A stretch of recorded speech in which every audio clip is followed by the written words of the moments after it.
Honorables députés et sénateurs, vous avez un rôle à jouer pour aider à corriger les excès du passé. Vous les collègues du grand qui quittez le groupe armé, je vais le dire.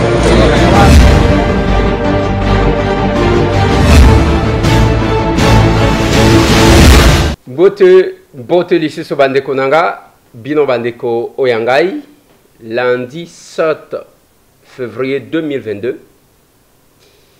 Lundi 7 février 2022, Masolona député bandeko nanga, ya mukolo mwalelo, tolamuki au rythme, il y a ces flous que nous avons sur l'interpellation et l'audition de François Béa, conseiller spécial en matière de sécurité et chef de l'État.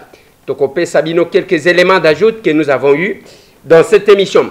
Masolona député Bandekonangai, c'est la population de Bololoma en débandade. Kuna Tozana Benimbaou, Boutou ya samedi dimanche, Ezalaki Malamute Pona Bango.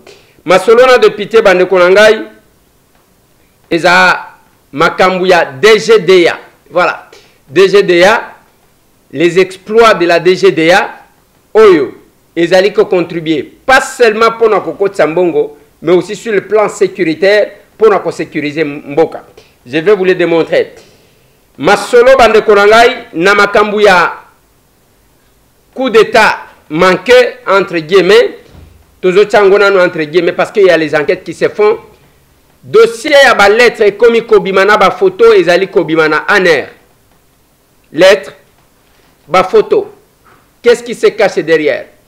Masolo Bandekonangai, voilà na lingi to kokakobeta masolo anato solo laka ndenge to mesana Bandekonanga. Masolo na député course na ba gouvernorat ba province. Lobi ba président ya groupe parlementaire ya union sacrée ba kutanaki ba sololi na fleuve Congo tel ba sololi pona koyeba ko dégager ba candidature. Et déjà demain mardi il faut bapper ça. Et Seigneur bapper ça, ma proposition à Bango. Mais pendant 7 ans, l'engouement, les ambitions, alors que Ngongangwe tika les akamuke. Ceux qui ont bêti calcul, na moi au basali pour na kosala banine. Ba gouverneur wana ba kosala kaka 17 mois. Mais il faut que l'engouement. Nambujimai, plus de 20 candidats. Nani akotike la nani. Masolo. Nalomami kuna ba candidat baza penza et belete parce que baza quand même sur ce plan là je dois les féliciter baza organisé bazo salaka gouvernorat rotatif na bangoan. Donc bato kabinda bazui yambala oyo vice gouverneur bato ngandajika la fois passée c'était gouverneur ya Kanyoka donc ya Mwenaditu et vice gouverneur donc bazo salaka quand même ça passe bien. Et cette rotation, na prêchaka bango pour que base à la unie. Kuna ba candidat n'engete qui bazana no belete peut-être qu'ils vont se manifester parce que jusque là il y a 4 candidats ou 4 tickets mais en Boujimai plus de 20 candidats. Ba jeune bazana ya bango fédération bazana ya bango Kinshasa bazana chaque conseiller bazana ya ye chaque c'est parti. Masolo. Je commence par la dernière information. Oya makambo ba gouverneur. Bande konangai soki bomoni toyaka kovanda na ba plateau. Ezapona kolekisa tante. Ezapona kopesa bino ba information. Lobi na pesa ki bino ba information na ngonga muke. 30 minutes bosi bozunios. Nous allons nous efforcer à kopesa kabino malembe ba information ya modèle 1. Et tant que tu as sabino la information, et ça pour nous parce que là ça devient comme ça. On a bien la télévision, expliquer papa, je vais prendre tout ce temps là, na bandi ko expliquer. Nga zo tanga ti dimanche na tangaka nga. Ti dimanche na tangaka. Alors, je pense que si nous vous donnons les informations, tozo pesa bino ba émotion te, place tozana maîtrise te, to pesa kabino au conditionnel, place au tozana dossier to yebi, to loba kanabino avec beaucoup d'affirmations ya ke makambo na to yebi. Je voulais commencer par les dossiers ya ba gouverneur mais na banda nanu awa na lingi boyo kanga bien dossier ya ba gouverneur onga na zo banda tozo mona les ambitions naissent toujours c'est normal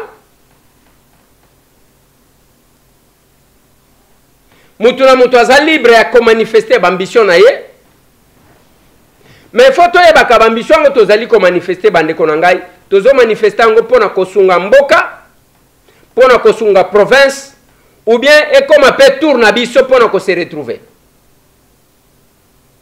nalingi toyokanaka bien tozosala yango mpona kosunga mboka mpona kosunga province kotika ya biso baempreinte ou bien eza kosala yango mpona eza tour na biso mpona kose retrouver c'est une question que je pose bokolanda ntango na kolobela makambo ya DGDA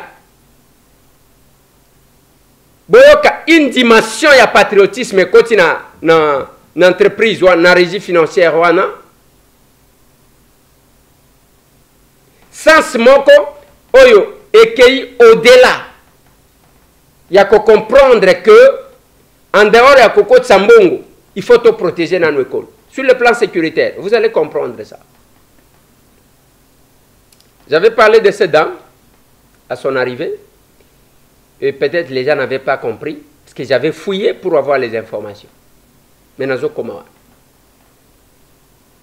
ba province sebimi tozo monaka ba province wana ezala mbongo te rétrocession ya kate nini boye sala kate ainsi de suite nzembo ezawana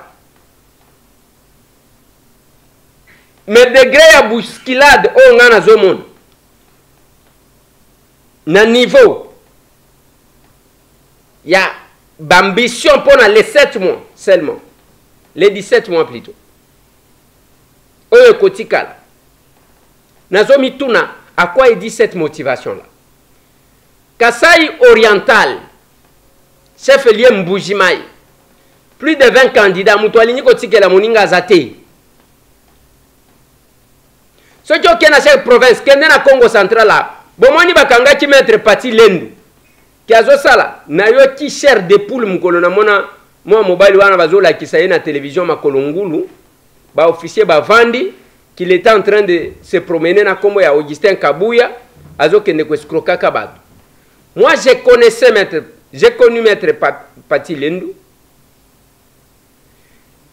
na babitumba oyo tia ye ko sala loko na ya opposition intellectuelle ceux qui opposition intellectuelle. Mais tant on a moni ba présenter ye même tant watie na mutu kasali maboko mibale boye nazomona kama maboko wana bien te. Mais il ne fallait pas en arriver là. Parce que les images sont là. Aucun na Congo central nana kotike la moninga. Mais mutune zamoko. Est-ce que bande konangai cet engouement, la motivation ezaya kosunga province toza motivation ezaya ke mutu akopesa mbongo pour que ezalo kola commerce nazo pesa muke pour que nazo ebele et kopesa mabambongo soki ya ba 10 000 ya dépôt ya candidature et après toyebi comment les élections au suffrage indirect ndenge salemaka oyo ya second degré toyebi ndenge nini salemaka ezate ke mutu akovanda kaka boye allez non ndenge zawana ba voter pona kitoko même ceux qui disent que nous devons nous voter entre nous-mêmes ba députés provinciaux na yebi que mutu akovoter au fele azate na beta lisolo ya ba sénateur ti lelo na beta ka lisolo ya ba sénateur kuna na province ya Lomami les candidats sénateurs barula batu lelo moko barula bakomi koluka ye ezana moko barula ti ko rouler ye na ndenga blague ti lelo akomi na poste moko boy et komi ndenge nini ako avancer ndenge ya ko avancer kuna ezate alors que élection pour ne salema malamu il faut une coordination entre Kinshasa na bino ba députés provinciaux pour que blocage ezalate na niveau moko. Province ya Sankuru est peinée pour avoir un gouvernement. Tiboye Mukumadi akei. Et comment dire Oloeko. Mais to commis quelque part, j'ai compris quelque chose. Nazaki na Sankuru. Nazaki na Lodja. J'ai essayé de sonder, d'échanger avec la population.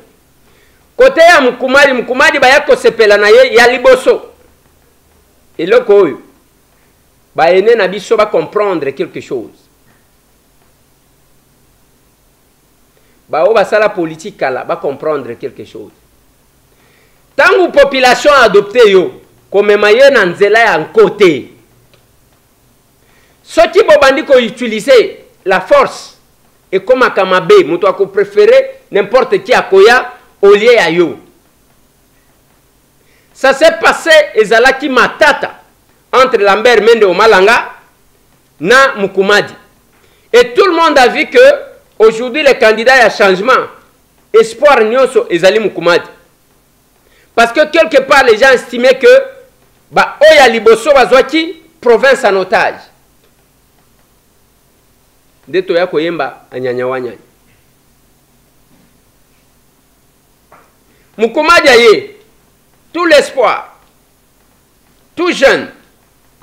Ndenge Kabila yaka moins de 30 ans comme chef de l'État.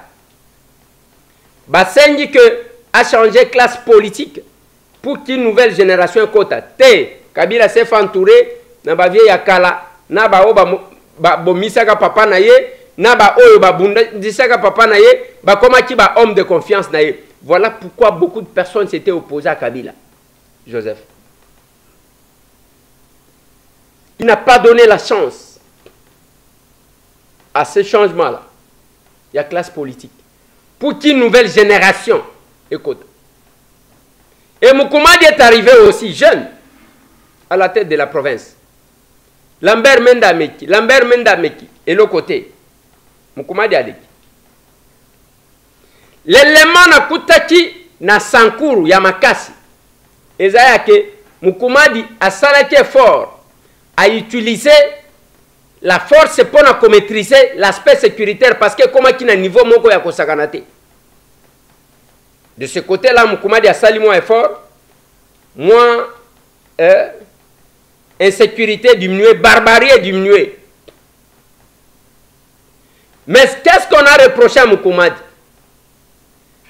Il y a Kozanga Kosala quelque chose de concret pendant tout son mandat, kuna na Sankuru. Ezakaka oloeko c'est-à-dire l'art ezali. Mais l'art angwezo sala nini eloko mon côté. C'est ce qu'on a reproché. Mais lelo nazomona comment bozo welela. Ba candidat gouverneur, boza ebelé. Qu'est-ce qui se cache derrière votre motivation? Oyake, il faut à tout prix yoleka. Les honorables députés provinciaux, Boza, na via population, na ba province, na maboko nabi. Biso tozana niveau au tozai. Ba o bazoele la Kasai orientale, il faut boyeba ke miba e fonctionne ka lisusu te. Il faut boyeba ke Sengamine ba remplacer yango et pas Sassim. Sassim wana boyokaki maloba ya chef de l'État. Ngai tambwe na loba bien na lobby société oyo bien que ça droit mixte il y a que l'état zana 50% oyo mona na kate baya moko bakabola kayango et puis ba chinois wana bazana nini mais ils n'ont pas pu que ça la population quelque chose ça peut prendre nini na lobela kama kamba perenko mwanda est exploité Perenko, même dans Babiro, na yemoko atongate. Les degrés d'exploitation, c'est la kakuna, bokokaki ko pese mabele, même côté à Sianfumukuna, même côté nini, atongi vraiment quand moko akosakanate, ya kolakisa. Sianfumu, et ça qui mine le bazaki ko vanda. Banda ko ane beba nengo wana abandonné. Et Perenko devrait faire ça. Te ake ko vanda, kuna nakati ya camp na ba conteneur. Et les leaders ya Congo central en général, ya Mwanda en particulier, bazo vivaka na tumwa miete, babengi bango bapesi mwa muke yewana à vivre à Tiki. Perenco ne devrait pas être dans des conteneurs, moi encore na camp, na lobakango tous les jours. Ça sim na lobake, tonga ba école, tika makambuya, on a réflexionné. Nzelango ya place au kendaka ko exploiter, ata makada moko chate, mutema mabe. Avec la complicité de quelques Banakasa et Amboujimai. Quand j'ai commencé à aborder la question, qu'est-ce que je n'ai pas reçu comme menace? Heureusement que tous a vacciné dans la menace. Tant que chef de l'État accueilli, et pendant ce temps, Ngaïna Belela Michel Eboma, Nalobi, monsieur le conseiller principal et chef de l'État. Alobi Nanga, non, je suis déjà passé. Mais qu'est-ce que vous avez proposé? Et Sengati qui est chef de l'État ya Koloba, Ndenga Loba qui wana que Bakeba Tongi, na concession Amiba, et Bazo Salate, ce qui a poussé à la population, Yakosala, Obasalaki. Mais si cette société-là, ils ont qui a monté maintenant la population, ils ont répondu à la besoin de la population, c'est cette même population-là qui devrait sécuriser les sites. Bozo Kanga bien. Ba acte, oye mona na kaneti ya ba pillage, et ya kakobima, tangu bino bozo sala ba tonko boche ba militaire.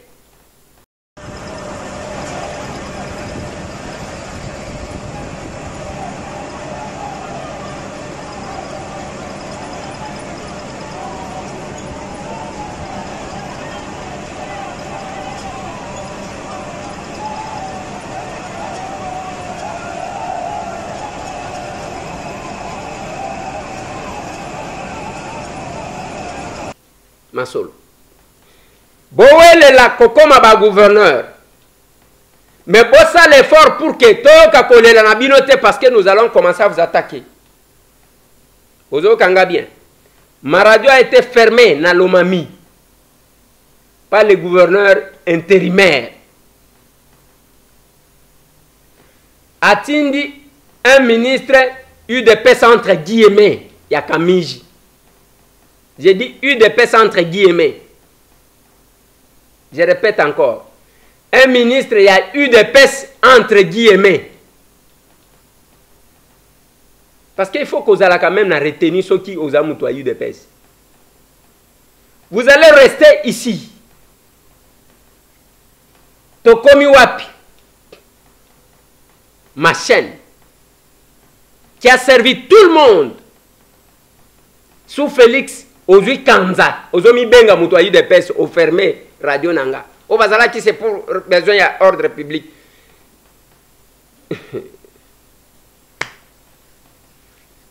Et, dans silence, hein, tout le monde se calme. J'ai appelé Augustin Kabouya plusieurs fois, il ne décroche pas. Sous Félix, et vous créez des frustrations comme ça. Il y a Moutouana, ceux qui Moutou, il y a eu des pes entre guillemets.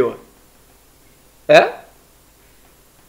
Akobi mana Kinshasa awa batala yena kacha komba mutu ayebake azalia. Et bazo kosaka batu, bazo kosa, bazo inciter, bazo loba, bazo benga batu. Des menteurs comme ça. Des menteurs, bato lokuta ya modèle one.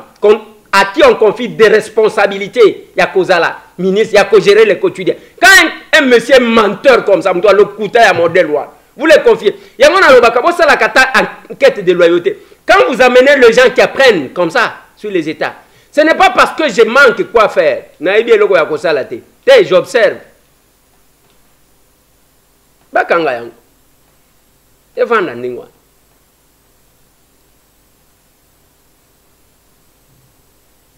Et je parlerai comme ça. Au moins, même n'a zoloba awa. Na yebi, qu'est-ce qui se passe? Qu'est-ce qui est derrière ça? Ce n'est pas ces UDPS entre guillemets là. C'est UDPS entre guillemets. Même dans UDPS Sango, dans l'Obakana Batu, il y a les gens qui sont entrés par conviction. Ils en ont Batu balanda kaka. Hein? L'Oyenge peut-être y a bandé konanga basakun. vous vous complotez pour fermer. Yangona kolobaka na bino ba candidat gouverneur. Bobongam. Soti bokei kuna pour vous enrichir, tokosunga bino bien. Bino ba députés provinciaux. Ba les anakana bino.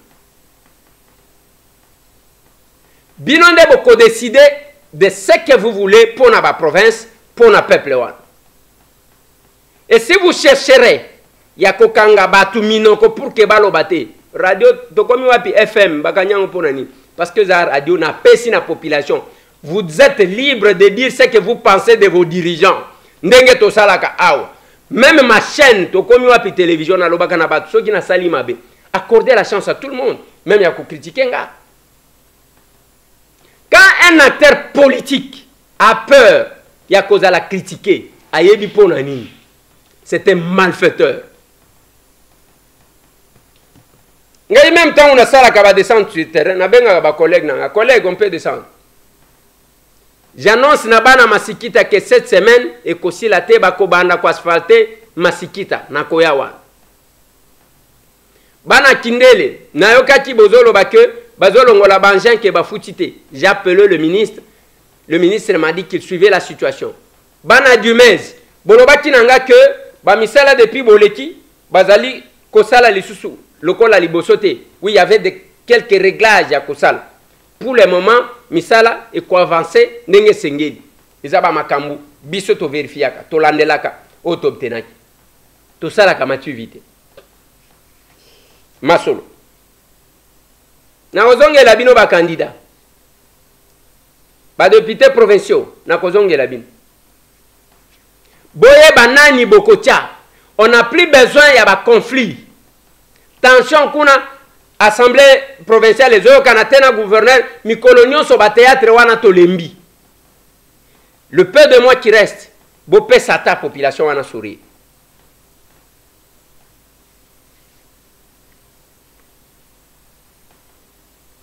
Parce que chaque fois biso ngana lobelaka bino likamoko ceux qui bomoni nazali ko insister sur quelque chose. Je sais pourquoi. Ceux qui ont eu des personnes okoyoka bazo benga ngai prophète et pas ba combattant. Et moi nazo tuna oyo akangi radio na ngai eu des personnes entre guillemets. Hein? Soti oke awa na limité. Les combattants babenga kabiso prophète. Mwana mkolo lupango ezanga. Ça ne va pas changer. Et loko ezana nzela ezana nzela. Boye bibande konanga. À un moment donné, je vais ouvrir cette parenthèse que je vais refermer tout de suite. Congolais Moko Aouti Nangola, il est dans le monde de l'aviation. Aïe, il a une compagnie pour que ça là. Et ben, on a desservi les Sungabatu. Babundi sa ina nenga ko saganate. On a filmé Bilogo Mususu, bazo pesa même pas place yake asala musala na aéroport awa yanji. Bitumba ya ko saganate. Mais tant que balobi que batiti sa billet d'avion, l'avion non se boy ko kende ba destination. L'avion qui desservait le Kasaï, province, il y a chef de l'État. Et ça SGL, avion. Bitumba, tolobi non? Quand un Congolais revient, bison de tozobele la kaba Congolais. Boya et pas na bino. Devant il ko ndengo na biso to kotika te, to bandi ko kotela bango. To koti na tout moi. Bantre à Miké Tozalakanango et aussi dans le média et c'est stabilisé. Cet avion-là, première dame a utilisé Kang. Premier ministre a utilisé Kang. Awabake Mwanda, le chef de l'État Félix Antoine Tshisekedi Tshilombo, l'avion qu'il a utilisé, la compagnie qu'il a utilisée, c'est SGL.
part là bande konanga tozonga kabatu boko bundisa batu botikali wana pour imposer ba discipline mokobo. Quand votre frère revient ici, azomeka ko proposer ola ke kozaye te boko bundisa ye ti boko décourager mutu aki.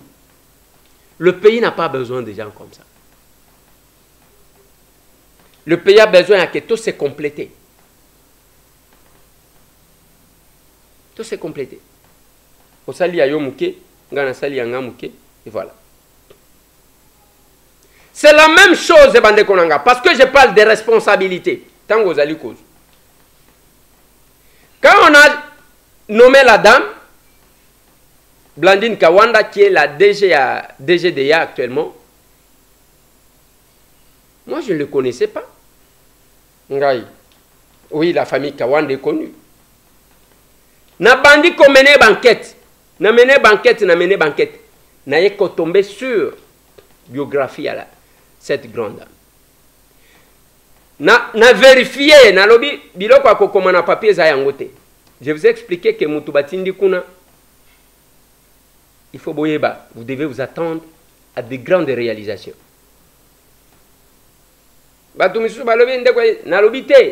J'ai mené les enquêtes. J'ai posé des questions. Balobi aza parvenu te. Monde wana eza monde na ye. Et puis aza mutu azalaka correct. Mais na sens moko boye ya humanisme. L'essentiel ce que oza na logique beaucoup marcher na ye. Ce que oza mutu aboye beaucoup marcher na ye. A travailler awa, a travailler na poto et puis ba tieye na secteur na ye. Ba ye ko bimisa o mutu awuti pe perdre na lobi eza lokuta. Bazoko sabine. J'ai vérifié même dans certains combats, cette dame-là était là.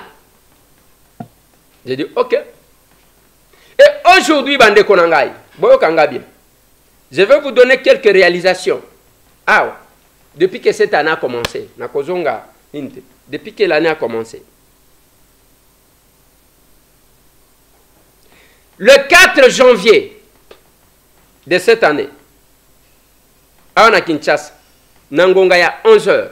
Unité mobile, ya brigade douanière. Bake bakangi remorque moko. Camion remorque wana euta Angola. Ezo luka kokatsa le camion que vous voyez là. Na lingi bo comprendre, nazo pesa bino ba réalisation, na ebi sabino pourquoi ya ba réalisation. Bakangi camion wana.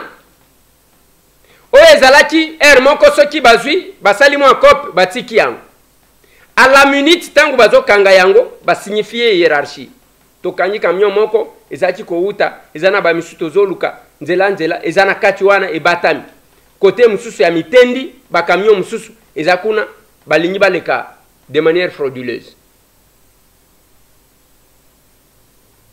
Le 30 janvier 2022, toujours na Kinshasa, bayeko kanga biloko moko uti Congo Brazzaville e koteli na nzela maluku bakotisi biloko wana ezana mapapu ya avion mibale ba train oyo bakitelaka wana ezali wana mibale toyebi te soki nde makambo yango elingaki eya ko contribuer na makambo oyo tozoyoka na se e koteli na nzela maluku ezouta Congo Brazzaville bakangi yango biloko wana bozomo.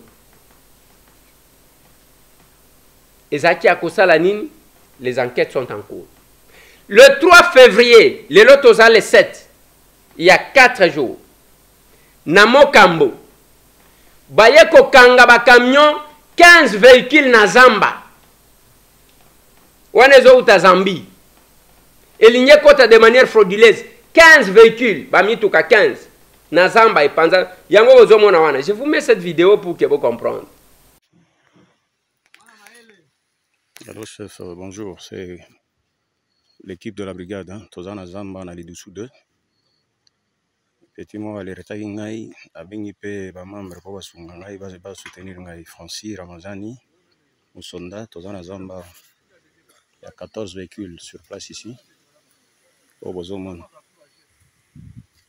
Et puis na Moko Kangami na Zamba, Toyota Rosa. Sur place, il y a 14. Toyota Rose et Kangami na Zamba na Nzela vers la Zambie. Au total, il y a la 15. to bunda bunda po na zong sama na bureau chef. Je pense qu'on a une reconnaissance à voir. Dans la carte opérationnelle. Merci beaucoup, chef. Et Zandengewan, à la minute. Et ces gens-là, au Bozomon, Bazokende, unité mobile, il y a brigade douanière. Bazaba tout le cola. Ce sont des Congolais. Namboka o balobi corruption moyen te. Bakoka qui peut négocier na zamba wana ba pesi ba ngoma muke. Je vais analyser maintenant la chose. La première chose, aujourd'hui, Tozana DGDA, pas seulement qui cherche à aller au-delà, il y a ba oyo, ba pesa qui est comme assignation, dans le cadre de la maximisation des recettes, mais aussi, nous avons DGDA et Zaliko protéger Mboka Nango, sur le plan sécuritaire. Et le konine kokota, ba kokota et le konazamba, ba kekuna ainsi de suite. Ce n'est pas pour rien. Madame Blandine Kawanda Lobana Bangoke, l'uniforme que vous portez, uniforme, tenue wana bozo portez, et ça y a unité. Nous sommes un corps, tozaba tout mon corps. Nous sommes un corps, nous devons collaborer. Grâce à cette motivation, grâce à armement moral, na confiance, na assurance, la hiérarchie travaille très bien. Na batumisusu parce que comme kinini ataso jo kanyi bakosala nini bakonzi wana zambongo na bango bazolia ataso jo kanyi bakosala soki yo mokonzi ozana kati ya COP ba oyo ba collaborateur na yo bakosala eloko moko te bakokoma pe na kati ya COP parce que oko décourager bango il n'y aura pas de motivation na lingi boyo ka bien mikonzi place bozali boyo kanga bien. C'est parce que cette dame là a eu le temps. C'est là que j'ai dit Mboka na biso nga na habité. Je vis avant même qu'elle ne commence le travail. Na moni ba média mususu ba bandi ko attaquer, elle veut faire ceci, elle bande konangai. Bande konanga. Bande konanga. On va décourager finalement tout le monde. Baba dossier azamu to pe perdre l'équipe. Baye abandi ko sala. Nano avandi ata makambute, battaque pour le distraire. C'est une femme d'abord. Et quand on cherche à co-distraire, tout le monde n'est pas escroc dans le Bakanabino na Congo. Tout le monde n'est pas escroc. Armée, Bajan. L'élo, elle n'est pas partout, elle n'est pas omniprésente. C'est juste la prise de conscience. C'est moi patriotisme. Voilà la touche que la dame a ajoutée sur Makambo Ambongo. Aujourd'hui, nous pouvons compter avec la DGDA sur le plan sécuritaire que, pour le Kwamabeleka, il faut zala. Au Kwechapete. Mais si tous les services dans la frontière, vous vous comportez de la même manière, vous avez la même motivation, bande konanga, boyebi ke makambo koleka bien. Coup de chapeau, madame. Moi, je dis toujours que ceux qui ont tamboli malamu, kosala makambo malamu, ngai na kwa puye yo. Ata koyoka batute yake. Oh, Eliezer, na koyoka te. Omoni bino kindo kinabino zanini. Vous êtes habitués, il y a ceux qui moninga zo mata, oko tindika yete, il faut bendaï. Il faut to longola kamwa biloko wan. Ngana villageois. Naza villageois.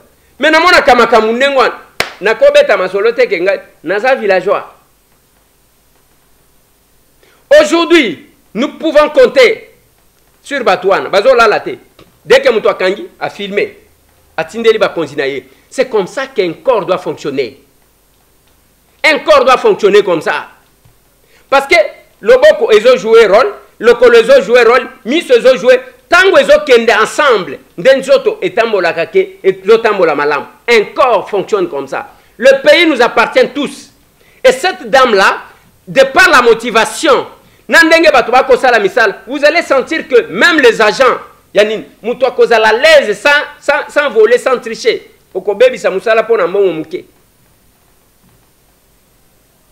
Félicitations, madame, coup de chapeau.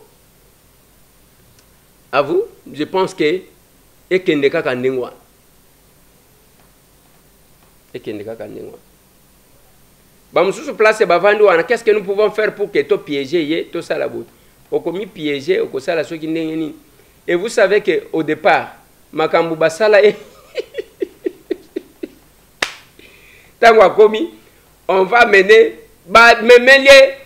Oshomona 150 signataires. 150 ndebo balali saka bakonzi belé. 150 signataires tondela yo penza boye. Ozotanga ya koyeba makambo ezoleka kuna balobi pendant que yo za pensé na ba signataire belé wana makambo susu ezoleka. Falaki ozala éveillé pour que on comprendre. Nazoro bela makambu ya audition ya François Beya, conseiller spécial et chef de l'État en matière de sécurité. Boyokanga bien, lobi na pesa ki bino mwa muke, lelo nazo bakisa mususu. Depuis le samedi, les conseillers spéciaux et chef de l'État en matière de sécurité aza nakati ya maboko ya ANER.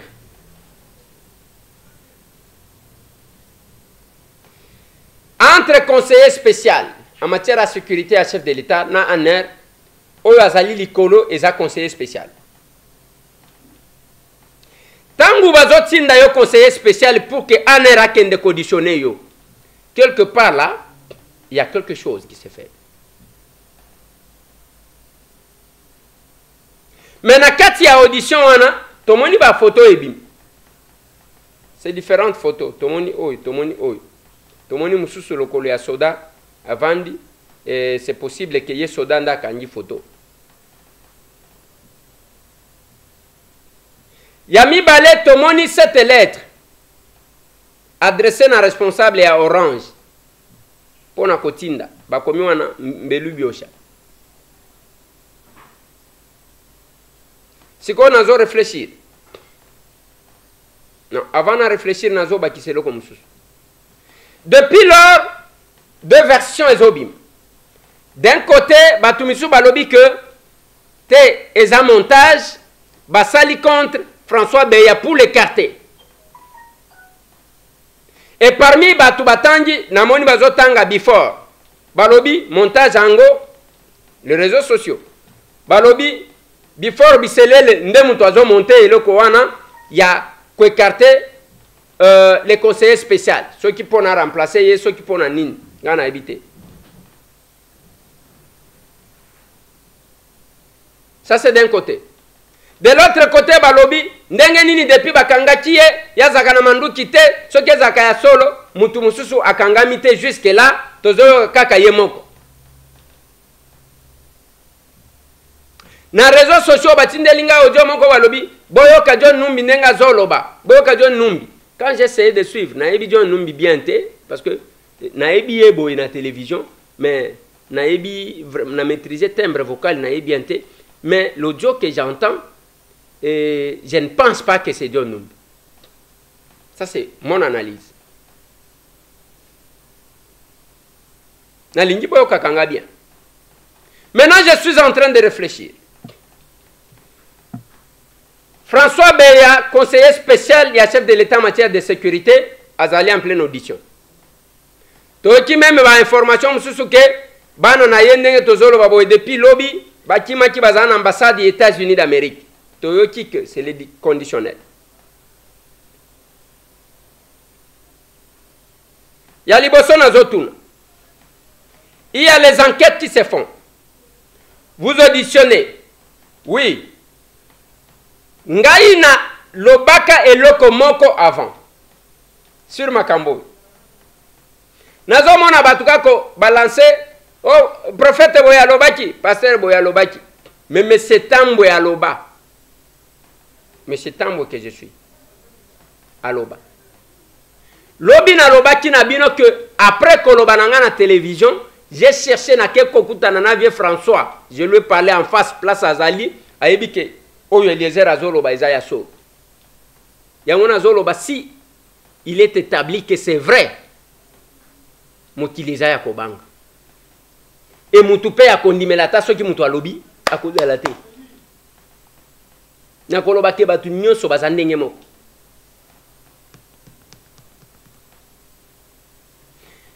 Il est en audition. Les enquêtes sont en cours.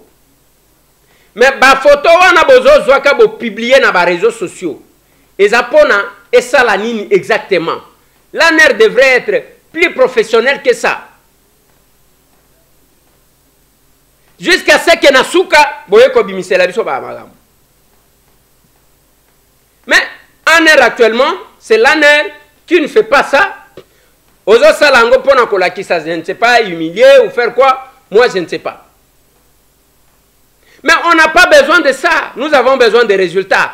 Toyeba, François Beya, Azaki commentait coup d'état, oui ou non? Si oui, avec qui? Banani Bazalaki Naye. Et Bazaki Kosala Nini exactement. C'est ce que nous attendons. Et non Kosala, la matérisme et Andengwana. Awa Toyoki Kete, oh, Bakangaki Wanasoki Salim, Ndaye ko dévoilé, Makamwa Est Azana Kat. Ce ne sont que des rumeurs, tout ça. Ce que nous attendons. Qu'est-ce que François Beya a fait exactement? S'il s'agissait d'un coup d'État, Yazana Mandou Kité, il faisait ça avec qui? Il préparait avec qui? Ezalaki Wapi? Oui. Nakoya Koloba, de notre côté. Et non, je prends cette lettre. Il y a AG, Mbelu Biosha, Oyo, Azo Senga, renseignement na Orange.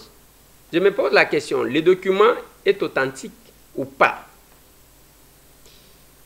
Voici réflexion. Il y a Liboso Nathalie Bakomiango et Bimaki depuis lobby dimanche. C'était le 6. Mais Namoni va signer le 7. Anticiper ton dengeni. De deux, si le document est authentique, qu'est-ce qui fait que le document que l'ANER a adressé à une telle maison soit sur les réseaux sociaux? Amateurisme et un modèle ou un abienté. Pourquoi j'ai dit ça? Naloba nabino awa ke ba congolais. Bomona ki ba policier bazo beta bakangi mutu, bazo torturer mutu, bazo filmer. Yo loba bazo filmer l'amateurisme. Ba o ba bomaka.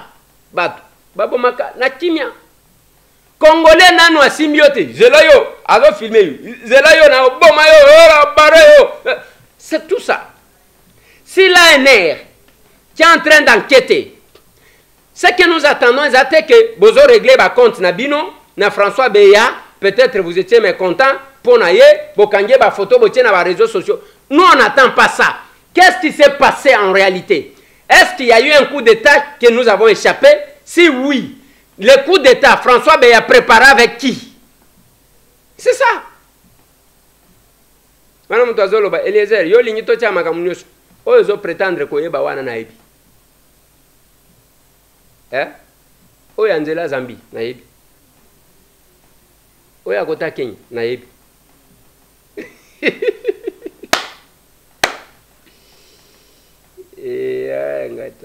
Naloba que nous sommes parmi les personnes les mieux informées aussi. Ouais. Nous sommes parmi les personnes les mieux informées. Oui, il y a pas de mais si ko obozo la kisaka biso. Et où tu vas? S'il y a eu un complot, c'est entre qui et qui? Qui a fait quoi? Nous devons montrer. Parce que, et là, comme nous sommes condamnés, et on placé comme un conseiller spécial en matière de sécurité à chef de l'État, qui est considéré comme vice-président de la République, s'il faut le dire. Parce qu'il y a la sécurité en Boka Namaboko.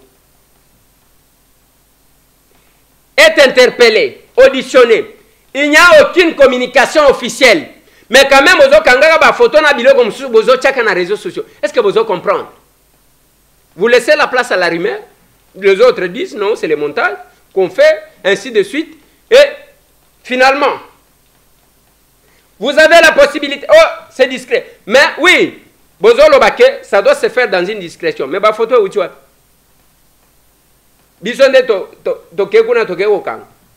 Il y a quel journaliste qui est allé là-bas? Qui a pris la photo, qui a mis où? Il y a même des terroristes qui sont la télévision, dans les réseaux sociaux. Ce n'est pas possible. Ce n'est pas possible.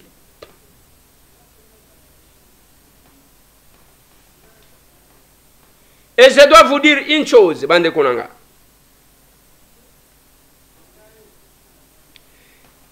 Tout d'état et simba kaka soki population peuple alingi yango. Et c'est qu'on devrait réfléchir, ya liboso. Naloba na bino kan batu basalaka incursion na Bukavu. Bozomona batu bazoyemba libérer, libérer, libérer, libérer. Il fallait se poser la question et analyser. Naloba kana bino ke eloko wana ezakaka moi eloko moko ba meki pona kotala. Mes émissions sont là. Naloba kana batu soki ozoluka eloko sérieux. Au s'abonner na Ndeko Eliezer Tokokoma. On n'a pas des émotions ici. Soit au langi, ndi, Tokomi wapi télévision, chaque jour, au Kolanda, na 22h to les kakawan. Rediffusion na 8h. Na loba yango. Mais soki batu balamuki, balobi, non voilà tolingi to sala coup d'état. Et que le peuple azana bangote. Awa na Kinshasa nazolo bana batu soki na mituna bino makanisi na bino yango wana. Awa na Kinshasa bato amanduki bakafurmu eto bayebi manduki ko boma koleka bino bakanga bano ngolo kola bambinzo na njili. Parce que mzee alobaka na peuple. Awa na njili na Kinshasa. Lokola bambinzo.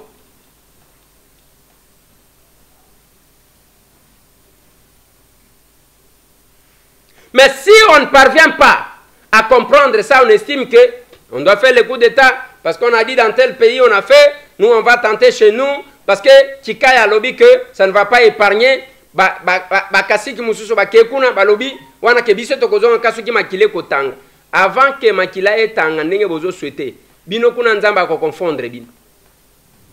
On ne doit pas rester na mboka oyo bato bazozonga kasima, ce n'est pas possible. Même ceux qui appuient, bande konangai, vous appuyez quoi? Vous appuyez quoi? Oui, il y a des choses que nous pouvons reprocher. Il y a des choses, aux hommes kezo kendete. Peut-être bakanyi muibi batikie, wana malamute. Et que la réponse n'attend à peuple wana, ezo yate. Mais le coup d'État intervenant dans un pays où soit il y a bras de fer, où il y a un président qui veut mourir, s'éterniser au pouvoir. Ce qui n'est pas le cas chez nous.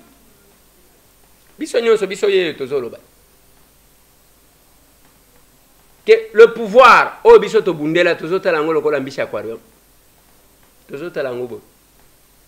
et des fois on tire sur nous à cause de ce régime. Mais on ne bénéficie rien. Zéro. On ne bénéficie rien. Par conséquent, là, comme il y a un niveau même, il y a Kokanga Radio, le média de M. Tambou. Combien de médias aussi qui bazo kanga? Mais bakanji quand même, média de M. Tambou. Par un monsieur de l'UDPS entre guillemets, il y a Kamiji, ministre provincial, entre guillemets. Il est en train de mentir les gens, ceux qui va baigner le koutamoko, aux hommes qui oyo.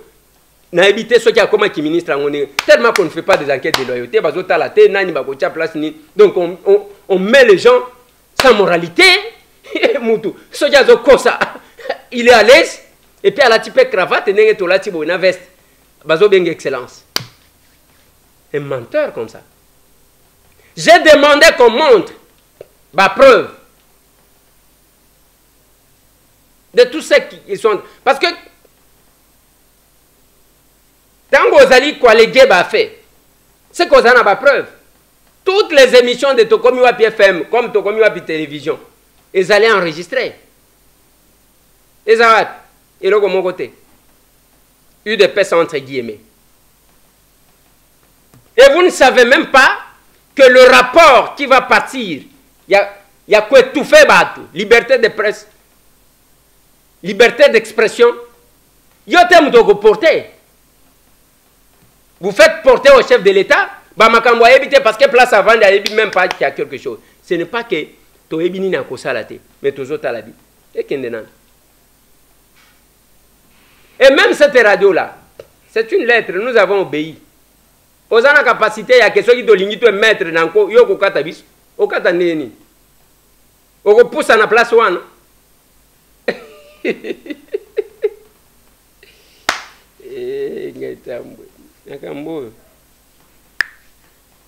Nazo suki cette mission en apona lelo bande konanga c'est que j'ai dit chacun sa part de responsabilité pour namboka oyo na nyonso muto asalaka il faut tozala nanu ba patriote.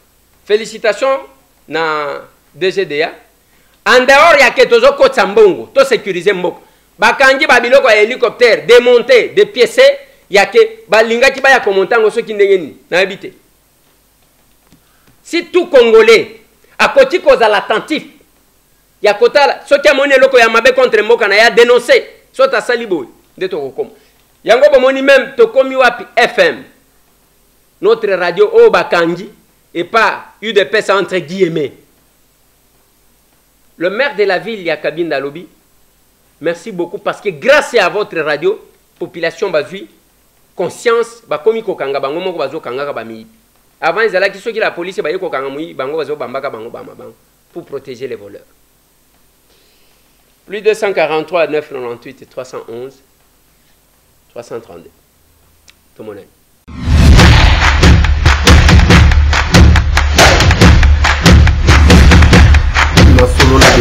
Honorables députés et sénateurs, vous avez un rôle à jouer pour aider à corriger les excès du passé.